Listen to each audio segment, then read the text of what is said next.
This is an absolutely huge video. We've got the center cash cows, we've got the wing fullback cash cows. They're both positions that we're going to struggle to fill properly. And there's so many guys in each of these positions. I'll show you a bunch of them that are okay, a bunch that are pretty bad, and a bunch that we're waiting for potential injuries, suspensions, and the like there. The question mark remains, do we pick a mid-range guy? Do we pick a gun in the center or the wing fullback position? I'm still leaning towards one of those options because I don't see a lot of great options in the center and the wing fullback. Well, we're going to have to watch the trials. We're going to have to watch those final team lists for round one and see if we're going to get a great indication as to any of these guys are going to score really well or be consistent, because the last thing we want to do is make a million trades in the center and the wing fullback position, especially when there's a lot of value in other positions. So let me know your thoughts in the comments below as to if you think any of that is making sense to you. Center cash cows, we have Denise Hota, I'm not exactly sure how to say it, but he's a 372k, averaged 34.6 last year. So pros for him, he did make 120 meters per game and an 11 tackle base, which was pretty good. Did score a bunch of tries as well, and he's a versatile type of player. He got games at center, he got games on the wing as well. Cons for him, spot not going to be available. Herbie is back. He's going to need an injury. He's a bit of an awkward price, so I think there's better options than Howder there. Remus Smith, someone who a lot of guys have been speaking about, did average just a 24 last year in limited game time. So really, you're expecting between 30 and 36 when he's starting in the center position. He's in a great team. So, he did that in 2021. He averaged 36, which was great. And he's had years where he's averaged 30 in the past. So I think anywhere between that would be something solid in a good team. And at 372k, he's priced around that 26 mark. So, you really need him to do pretty well, score a bunch of tries, and the Storm to do really well. Otherwise, he's not going to do great. So maybe you're looking at 5 or so points of value there. But he's an awkward price, which is the main worry. Returning from an injury, and he's not going to be a keeper. So that's that. All right, let's get into Hamiso. The dual position status for him is obviously the big win, center and the wing fullback. So could cover both those really tough positions. But what we're looking at here is at an awkward price as well at 372. He averaged 21.6 last year. Obviously all around the park, bit of fullback, bit of wing, bit off the bench, just everywhere. But pros for him, he does average 33 at fullback. So that includes games in 2021 and also a few last year at the beginning of the year. He's super talented. He finally has the spot now. It is his for good, it looks like. And Bennett's putting a lot of faith in Hamiso here. But the big issue is that he's in a worse team than he was with the Cowboys last year. Cowboys weren't very good in 21, so his scores in 21 were solid enough for him to be able to score somewhere around that low 30s here. I just think he's a fairly risky-ish pick. Like, there's not a lot going for him. He doesn't have the big base. He's not someone that is a super hard worker, for being honest. Being a Cowboys fan watching him, he can turn his foot off the gas a bit, kind of coast, and he does look like that player that just is sort of just strolling across the park. So very interesting one there. But guys, just wanted to jump in and talk about the shorts that we've been dropping the last few days. So by the time you watch this, there'll be about 8 or 10 shorts in here, considering I'm making this on Thursday last week. So what we're doing here is Scoop is doing a poduary. So for Feb, he's doing a pod a day. I think it's for 25 days he's got there. So he started with Jaden Brayley, Burns, and there'll be multiple other guys, Aaron Clark. And the rest, I'm going to be putting some shorts in here as well on just a short, sharp, punchy, under 60-second effort on a bunch of the top prospects, your value guys, all the guys I think can do solidly in your side. So jump in and check out those shorts. It's just on the on my profile here. NRL Fantasy Analysis, go into shorts, and that'll be able to help you out there. Let's get back to Jake Averillo. So dual position for him, 370k. Personally, he's not an option for me in my starting side. At average of 26, he's got the dual, which is great, and he's very, very talented, but he never really translates his good talent and good play on the field into fantasy scores unless he is playing in the halfback position, which he's not going to be playing in this year with Burton, Flanagan, and other options there. So cons for him, he averages 21 in center, which is a good chance is the position he gets. He averages 30 at fullback, which is still not great either, and only gives him a tiny bit of value on his 26 starting price there. His average stats there, 68 meters and 7 tackles. Whoa, very, very yuck. So he's someone that I'm going to be avoiding like the plague, and I think you should do the same. Yeah, he's just not going to... If he was 250, you'd probably pick him up. At 370, no way. We got Mr. Isaac Thompson there with the Rabbitohs. He's a very interesting prospect because the 319k is a lot cheaper. He's not really in that weird mid-rangey cheapie kind of player. Averaged 40.5 in his 2 games, so 49 and a 30 odd, whatever that adds up to. But super talented. The high run meters is great and has a great attacking stats. He's in a good team, but the main issue is that he's going to get only 2 games, it looks like. He has to earn his spot, really. Can he overtake guys like Tane Milne, these types of players in the center, in the wing? Sorry, can he do that? That's the big question. So really, the reason why a lot of us have got him in the squad is because he's had a 2-game sample where he played really well in both those games, and if he can produce that of his first few games, he's going to score well for your team and then make you some cash. And really, the hope is that he plays really well and he earns his spot and he can keep it.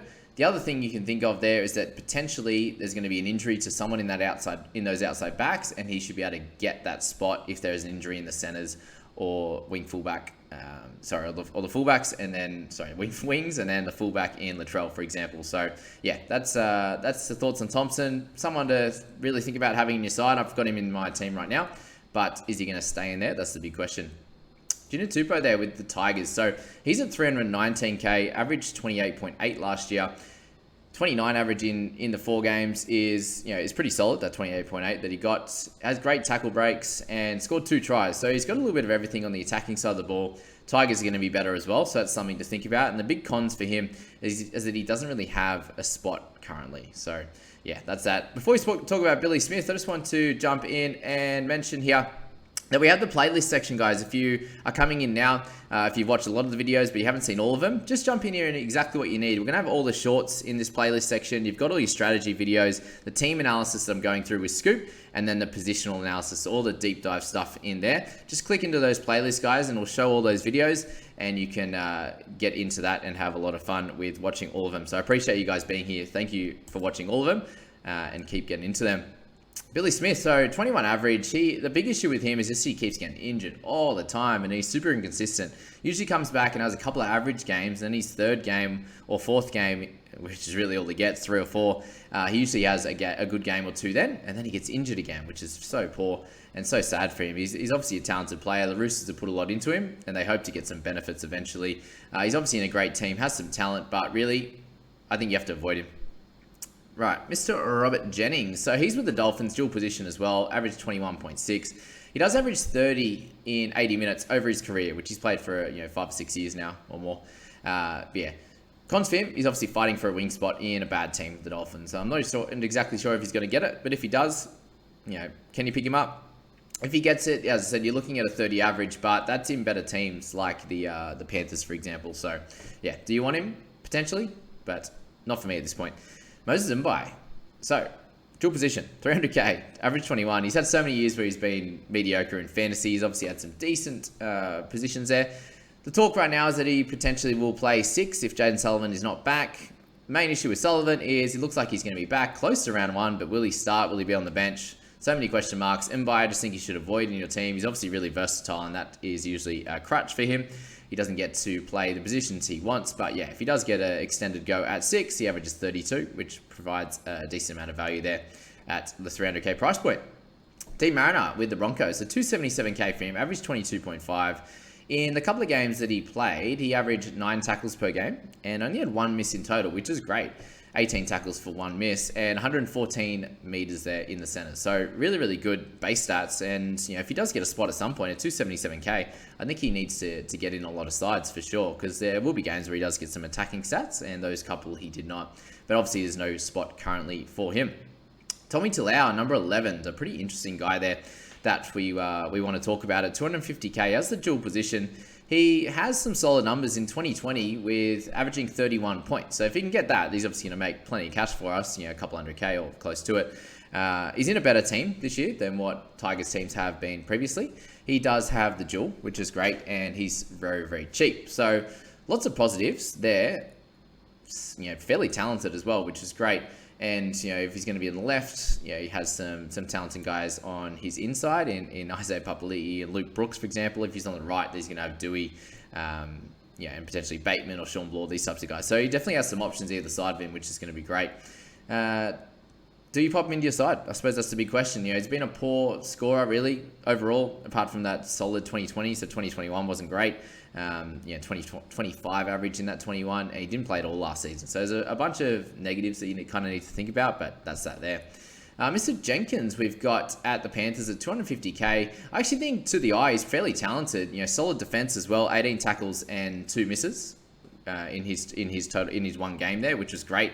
You take that for sure. Anytime a center's going to be making sort of teens tackles, even high teens, is absolutely incredible, because he's usually going to run sort of close to 100 meters a game, potentially get some attacking stats. So if he gets a role at some point, which he won't at the start, I think he's going to be solid as. Before we get to Alamotti, guys, just want to jump in and talk about the private group quickly. We've got plenty on offer, 3 different packages, guys, the 30, the 65, and the 99. Plenty of value in each of them. Private group, you get that video with me, and then there's obviously access to prizes. I'm giving away some prizes on Friday. $50 is up for grabs to start off. There's not many in there at the moment. There's obviously merch and stuff as well, so get in there if you're enjoying the content, and a great way to support me, so thank you. Alamotti, 230k, obviously averages 0 because he didn't play at all, but he's a terrific young talent. Definitely, I think, 1 injury away at this point. It sounds like he's probably not going to get the position, but he's really cheap and in a decent team. So really, at 230k, you need to get him in if he does get a spot in the centres for someone that's been touted to do big things. Usually this works out pretty well. Guys like Karaz came in and, got off on the front foot straight away and absolutely killed it. So Alamotti could do the same in a better side than they were last year. Just needs a consistent spot, really, is the con, and he doesn't have that at the moment. Valence Tafare with the Dolphins. He's a dual position guy as well at 230k. Big thing for him is he's obviously a bit of a speedster, which is great. He has a dual position. There's some decent wraps on him as well. But he's in the Dolphins, which is an average team, and probably an injury or 2 away from getting that spot. So let's call our Jets on Tafare. I think he will potentially get an option, a game at some point, but it won't be looking like being in round 1 there. Okay, Mr. Skelton is an interesting one as well. Looks like he's just behind Alamotti, so he's probably a couple injuries away, 2 or 3 there, but also has some he's also a young guy with plenty of talent, so I think you should keep him in the black book, and if he comes up at some point, we will definitely deep dive into him that week, especially if you're in the private group there. That would be great. We'll get into him if that comes up, but our best options for the centers, guys, I think Thompson's still the best option. I think he'll be able to score the best out of all these guys, which is the biggest thing there. Just the, obviously, potentially won't get that spot after a couple of weeks. He could lose that, so it's a bit of a worry. I'd definitely look to have some centre cover or a guy you'd like to bring in if Thompson does lose that spot. So Remus Smith, number 2, just being fairly expensive still, is a little bit annoying that way, but has some pedigree and has scored in the 30s before. Tommy Talau at the cheap, obviously for obvious reasons, and Hamiso because he got the fullback spot and he'll be okay. But number 4 for me with him. All right, the wing fullback cash cows. Very, very interesting here. We have Lockie Miller up top.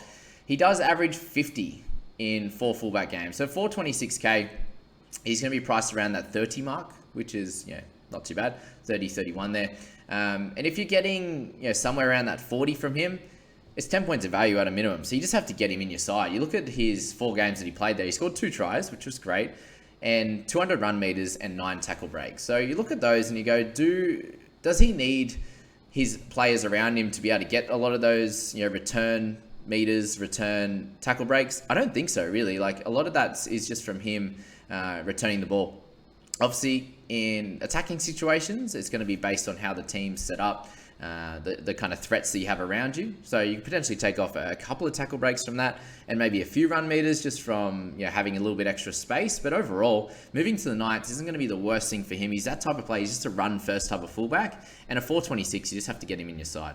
Yes, he's going to have a shorter preseason with that team, but he's been having a preseason with the Sharks and learning so much from Will Kennedy and those guys there. Obviously, a guy coming over from rugby is still learning the game. So, how he played last year, team's going to look at him a little bit more with him being the focal point of the Knights, but I think that he's still going to do well. That's all with Lockie Miller. Xavier Coates, I think it's just someone you should avoid straight up. At 398k, average of 28, not very nice at all. He's never really been a great scorer in any team that he's played in, Broncos or even the Storm. He had little spurts, little months where he had a good streak of scoring. Great NRL player, but one of those guys that's just hasn't got the base stats that you need for a winger to come out and do well. And he's just an awkward price, as I said. Tupulotu with the Eagles, the 394k, average of 27.5. So for him, he had a pretty good year, to be honest with you. He did score 11 tries. So really the main issue with that is he scored 11 tries and averaged 27. Look. But yeah, the back end of the year was bad for Manly boys and didn't give him many opportunities to come out and do great. The team will be better, so potentially he should score a lot better. But the 11 tries is the main issue. Can he better that this year? Ikavalu, I love him as a player, as a fantasy player. He just has such a good PPM. He always tends to score well. He's obviously played for the Roosters, who are a great team. And then moving to the Sharks, even last year, he had games where he scored well. Averaged 38.8 last year in limited games. And he is amazing when he gets his chance in NRL Fantasy. Has a career average of 39 when he gets over 60 minutes. So he's had a bunch of lower minute games, being in reserve and these types of interchange roles there. In a good team again, someone I'm tipping to come in the top few this year. And unfortunately, just doesn't have his spot at the moment. So if he gets it, then I think at 372, you just plug him in your side and you can probably make 150, 200k out of Matt Ikavalu there. Thanks again for watching, guys. I really appreciate you guys sticking through all these videos all the way to the end. It is amazing for me. Thank you. Chancellor Cookstar. So we got him at 372k, someone who has plenty of eyes on him as a potential option this year. Did average 23 last year in limited games, unfortunately. Big wins for him when he gets big minutes at fullback. He does average 180 meters across his career, which is obviously great. If you're looking at someone that's priced at 26, you get 180 in base there. You got 3.5 tackles is what he nets. 3.5 tackle bus is what that's meant to be, and 5.5 tackles. So really, really good base stats for him. You're looking at sort of late 20s just in base, and then anytime he gets some opportunities to have attacking stats, then he's going to take advantage of that. Obviously, moving from the Raiders, where he was a really good scorer, he was able to average 40 plus in a lot of the time for the Raiders. And then last year he wasn't able to do that. He, so it has to be injuries and bits and pieces. So, really, really good stats overall for him. And can he get back to anywhere like that? You'd expect that the Warriors, he's not going to play as well, not going to score as well, just because they don't have as good of a team as the Raiders did during those couple of years there. They did make the grand final in one of those and lost, unfortunately. He's a hometown boy. He's obviously he's a Kiwi himself, and he looks a lot happier and sounds like in his interviews that he's a lot happier just being at home and around his family and friends, which is great. But as I said, just a few worries on his part, but he's in my team at the moment, and I think he will probably be a highly owned type of player come round one. Will Kennedy is a very interesting one here, 372k as well. We get him with a 23.7 average, but priced up a little bit, which is a little bit annoying, obviously, if you're interested in him. He's a fullback in an amazing team. He has a small bit of value, but I really can't take a guy that has a -6, which was in 17 minutes, a -4 and a -3 in 80 minutes at fullback. That's just demoralizing. If you get that, I feel like your season's over. Imagine you captain someone like that. Cleary, we got a 1, I think, last year in 19 minutes or something with his send-off, so not good. But he has a career average of 31 in his 80 minutes. So in amongst those bad games, he has some good games as well. So if you are interested in him, he has about 5 points of value, but geez, he's scary. Charlie Staines, we go to 372k as well. The average of 23.7 is yucky. 30 average in 3 games of fullback last year. Actually looked a much better player when he got a chance at fullback. But really, he's fighting for one spot there.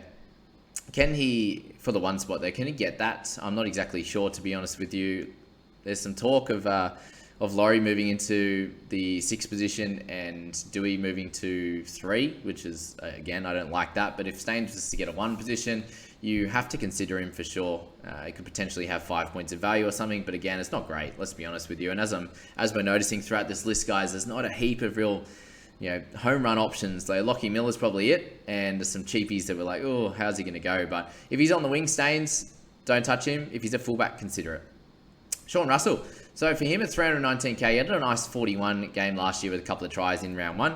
If he's on that left side, he's a chance to score some decent points and some decent tries compared to the right. Usually get plenty more opportunities on that left because he's in a good team. And he's not basement price at the moment. He's a winger. There's no job safety, so we have to move on from him.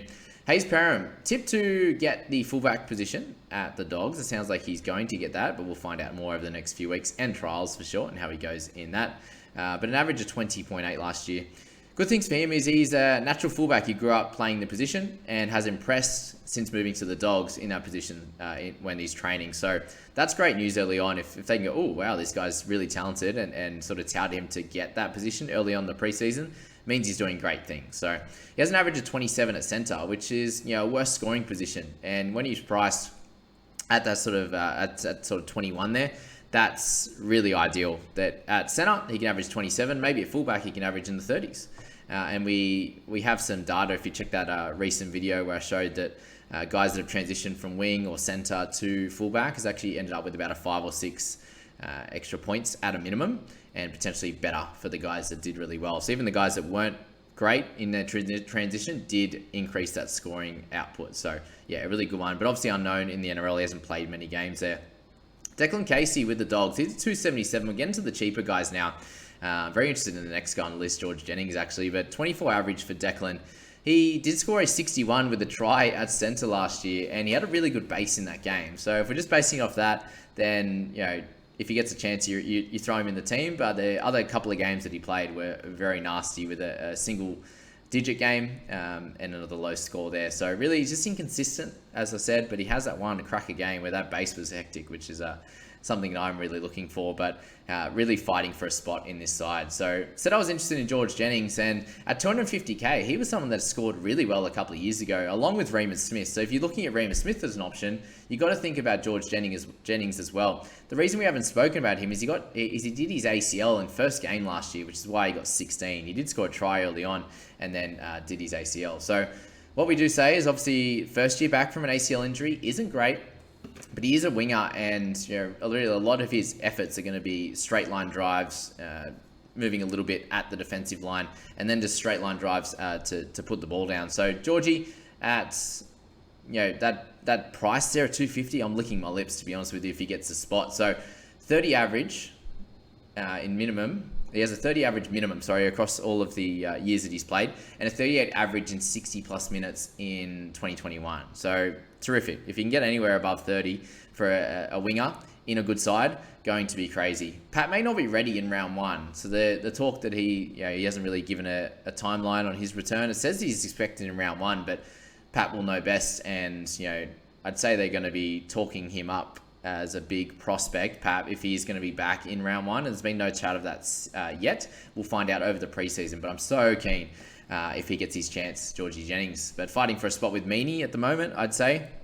If Pap is back, if Pap is out, Meaney will go to 1. George will get that wing position. It's him, Marion Seve, but Georgie's a proper out-and-out winger and had a great combination with Remus Smith last year. Hayes Dunster, 250k. There's a chance he might start in round one. He has a 28 average on the wing in 21 when he got some game time there, which is okay. He'd make some money off that, but again, we need to see it, and we need him to have a bit of game time for a long time, which I don't see happening. Unfortunately, there's no real job security with Hayes Dunster there.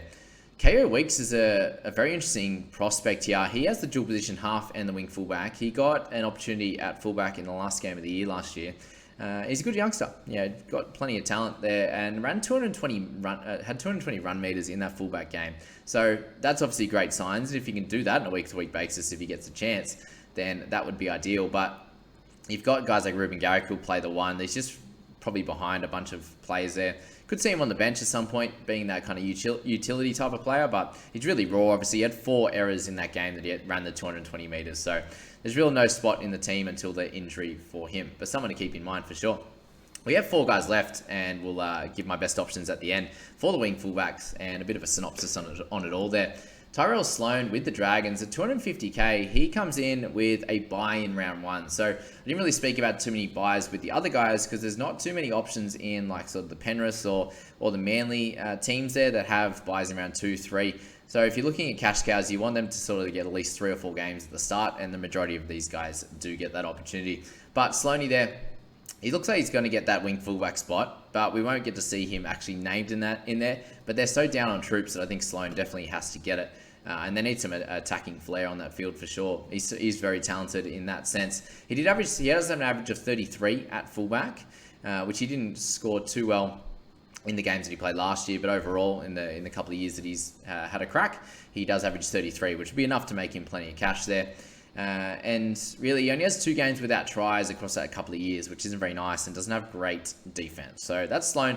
I think he's going to be a solid guy to pop in your team, but maybe you pick Cam Pereira over him, who looks like he's going to get that potential start for the Titans team. And, Titans are going to be okay. They're not going to be the worst. They're not going to be the best, but they'll be okay. And Titans wingers seem to score fairly well. You've got guys like Mazu, who's a cracking option there as a guy that's got into the mid 500Ks and done really well. A big, strong, fast kind of winger there. So Khan Pereira can do that. At 230K, you're not going to lose much by popping him in. If he does get around one spot, you can just have him on your emergencies there and do a great job. He's an unknown talent and job security is pretty low. Tommy Chester with the Cows. So he's at 230K. Obviously a talented youngster as well. In a good team. Hasn't really got much of a chance yet. He needs injuries, so we'll speak about him if he comes up another time. And Bailey Hodgson with the Knights. So he's an interesting one to finish it off at 230K. Obviously an average of 0. Hasn't played either in the NRL. Again, talented youngster in an okay team. Unfortunately, with Lockie Miller coming over, he's going to take his spot, and you've got Ponga that could go back to 1 as well. Does Hodgson slot on a wing at some point if there's injuries? I think he's probably going to need a couple of injuries or suspensions to get in this side, so I think you should leave him out of your thoughts and teams at the moment. Pop him in the black book and go from there. But guys, to finish this off, thank you so much for sticking all the way to the end. The best options that we have here are number 1, Lockie Miller. He's a must-have in my opinion. You need to get him in your side. You've got Hayes Perham at 298, who's just under 300K is lovely. A fullback option. I think he's a better option than guys like Hammer and stuff because Perham's in a better side. At the moment, Dogs will sit somewhere in the mid-table, which is cool. You got CNK, Chancellor Hookstar, in at number 3, a little bit more expensive in a slightly lesser team than the Dogs, I'd say, but has the pedigree, so he'll be solid. Georgie Jennings, he's in at 4 because if he doesn't get the spot, then he's obviously not an option. And then whoever gets whoever you want to pick out of Sloan being a fullback, with okay pedigree, and then Khan Pereira being a young, talented winger in the Titan side. So that's the top 5 option, guys, and that's that whole video. I really hope you enjoyed that one, and thanks so much for supporting me across this preseason. There's so many videos already out as we know it, and get involved with those shorts, get involved with the playlist, guys, and jump into the private group. I'd really appreciate it. See you later.